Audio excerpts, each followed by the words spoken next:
महाशिवरात्रि व्रत कथा। कहा जाता है कि भगवान शिव को प्रसन्न करना सबसे आसान है। जो भक्त सच्चे मन से इनकी आराधना करता है उस पर कभी कोई संकट नहीं आता है। महाशिवरात्रि का दिन शिव आराधना के लिए सबसे उत्तम माना गया है। फाल्गुन मास में आने वाली महाशिवरात्रि इस बार 26 फरवरी के दिन पड़ रही है। शिवरात्रि व्रत कथा। महाशिवरात्रि के विषय में भिन्न भिन्न मत हैं। कुछ विद्वानों का मत है कि आज के ही दिन शिव जी और माता पार्वती विवाह सूत्र में बंधे थे, जबकि अन्य कुछ विद्वान ऐसा मानते हैं कि आज के ही दिन शिव जी ने कालकूट नाम का विष पिया था, जो सागर मंथन के समय समुद्र से निकला था। ज्ञात है कि यह समुद्र मंथन देवताओं और असुरों ने अमृत प्राप्ति के लिए किया था। एक शिकारी की कथा भी इस त्योहार के साथ जुड़ी हुई है कि कैसे उसके अनजाने में की गई पूजा से प्रसन्न होकर भगवान शिव ने उस पर अपनी असीम कृपा की थी। यह पौराणिक कथा शिव पुराण में भी संकलित है। प्राचीन काल में किसी जंगल में एक गुरुद्रुह नाम का एक शिकारी रहता था, जो जंगली जानवरों का शिकार करता था, अपने परिवार का भरण पोषण किया करता था। एक बार शिवरात्रि के दिन जब वह शिकार के लिए निकला, पर संयोगवश पूरे दिन खोजने के बाद भी उसे कोई शिकार न मिला, उसके बच्चों, पत्नी एवं माता पिता को भूखा रहना पड़ेगा। इस बात से वह चिंतित हो गया। सूर्यास्त होने पर वह एक जलाशय के समीप गया और वहां एक घाट के किनारे एक पेड़ पर थोड़ा सा जल पीने के लिए लेकर चढ़ गया, क्योंकि उसे पूरी उम्मीद थी कि कोई न कोई जानवर अपनी प्यास बुझाने के लिए यहाँ जरूर आएगा। वह पेड़ बेलपत्र का था और उसी पेड़ के नीचे शिवलिंग भी था, जो सूखे बेलपत्रों से ढके होने के कारण दिखाई नहीं दे रहा था। रात का पहला प्रहर बीतने से पहले एक हिरणी वहां पर पानी पीने के लिए आई।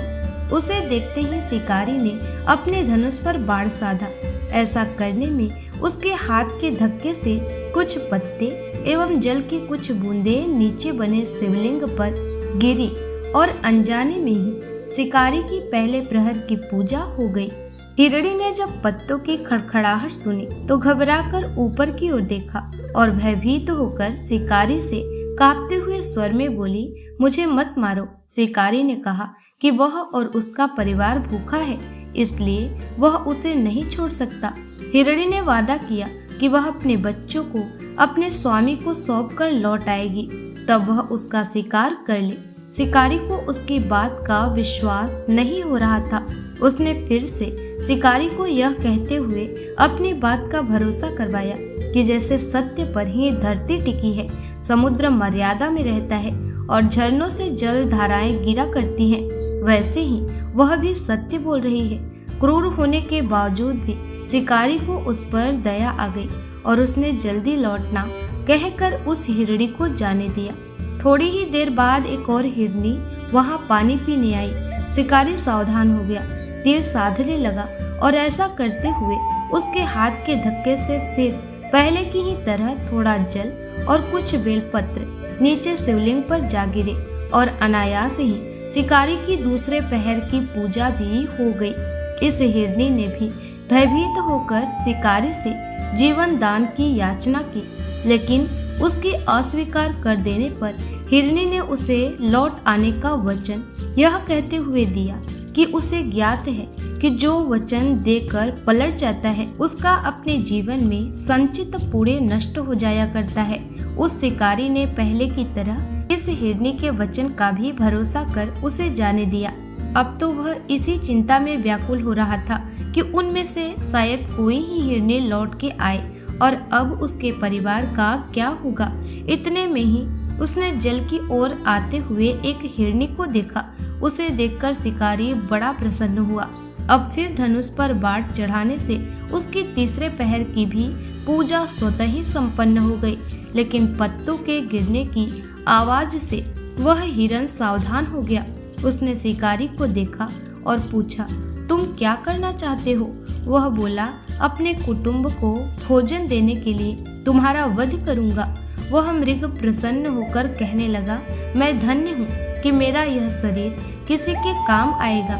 परोपकार से मेरा जीवन सफल हो जाएगा। पर कृपया कर अभी मुझे जाने दो, ताकि मैं अपने बच्चों को उनकी माता के हाथ में सौंप कर और उन सबको धीरज बंधाकर यहाँ लौट आऊं। शिकारी का हृदय उसके पाप पुंज नष्ट हो जाने से अब तक शुद्ध हो गया था, इसलिए वह विनय पूर्वक बोला, जो जो यहाँ आए सभी बातें बनाकर चले गए और अभी तक नहीं लौटे। यदि तुम भी झूठ बोलकर चले जाओगे तो मेरे परिजनों का क्या होगा? अब हिरण ने यह कहते हुए उसे अपने सत्य बोलने का भरोसा दिलवाया कि यदि वह लौटकर ना आए तो उसे वह पाप लगे जो उसे लगा करता है, जो सामर्थ्य रहते हुए भी दूसरे का उपकार नहीं करता। शिकारी ने उसे भी यह कहकर जाने दिया कि शीघ्र लौट आना। रात्रि का अंतिम प्रहर शुरू होते ही उस शिकारी के हर्ष की सीमा न थी, क्योंकि उसने उन सब हिरण हिरनियों को अपने बच्चों सहित एक साथ आते देख लिया था। उन्हें देखते ही उसने अपने धनुष पर बाण रखा और पहले की ही तरह उसकी चौथे प्रहर की भी शिव पूजा संपन्न हो गई। अब उस शिकारी के शिव कृपा से सभी पाप भस्म हो गए थे, इसलिए वह सोचने लगा, ओह, ये पशु धन्य है जो ज्ञानहीन होकर भी अपने शरीर से परोपकार करना चाहते हैं। लेकिन धिक्कार है मेरे जीवन को कि मैं अनेक प्रकार के कृत्यों से अपने परिवार का पालन करता रहा। अब उसने अपना बाण रोक लिया और मृगों से कहा कि वे सब धन्य हैं तथा उन्हें वापस जाने दिया। उसके ऐसा करने पर भगवान शंकर ने प्रसन्न होकर तत्काल उसे अपने दिव्य स्वरूप का दर्शन करवाया तथा उसे सुख समृद्धि का वरदान देकर गुह नाम प्रदान किया। मित्रों, यही वह गुह था जिसके साथ भगवान श्री राम ने मित्रता की थी। शिव जी जटाओं में गंगा जी को धारण करने वाले, कंठ में कालपास, नागराज तथा रुद्राक्ष से सुशोभित, हाथ में डमरू और त्रिशूल है जिनके, और भक्तगण बड़ी श्रद्धा से जिन्हें शिव शंकर, शंकर भोलेनाथ, महादेव, भगवान आशुतोष, उमापति, गौरी शंकर, सोमेश्वर, महाकाल, ओमकारेश्वर, वैद्यनाथ, नीलकंठ, त्रिपुरारी, सदाशिव तथा अन्य सहस्त्रों नामों से संबोधित कर उनकी पूजा अर्चना किया करते हैं। ऐसे भगवान शिव एवं शिवा हम सबकी चिंतन को सदा सदैव सकारात्मक बनाए एवं सबकी मनोकामनाएं पूरी करें। महाशिवरात्रि पूजा विधि। पूजा करने से पहले अपने माथे पर त्रिपुंड लगाएं। इसके लिए चंदन या विभूत 3 अंगुलियों पर लगाकर माथे के बाईं तरफ से दाईं तरफ की ओर त्रिपुंड लगाएं। शिवलिंग का दूध, दही, घी, शहद और गंगा जल से अभिषेक करें। आप चाहे तो खाली जल से भी शिव का अभिषेक कर सकते हैं। अभिषेक करते हुए महामृत्युंजय मंत्र का जप करते रहना चाहिए। शिव को बेलपत्र, आक, धतूरे का फूल, चावल, भांग, इत्र जरूर चढ़ाएं। चंदन का तिलक लगाएं। धूप और दीपक जलाएं। शिव के मंत्रों का जाप करें। शिव चालीसा पढ़ें। खीर और फलों का भोग लगाएं। शिव आरती उतारें। संभव हो तो रात्रि भर जागरण करें। घर के पास शिव मंदिर नहीं है तो आप घर पर ही मिट्टी के शिवलिंग बनाकर उनका पूजन कर सकते हैं। तो भक्तों, आशा करती हूँ कि आप सभी को ये कथा पसंद आई होगी। ऐसे ही धार्मिक कथा को श्रवण करने के लिए हमारे चैनल को सब्सक्राइब कर लें। मिलते हैं नेक्स्ट वीडियो में।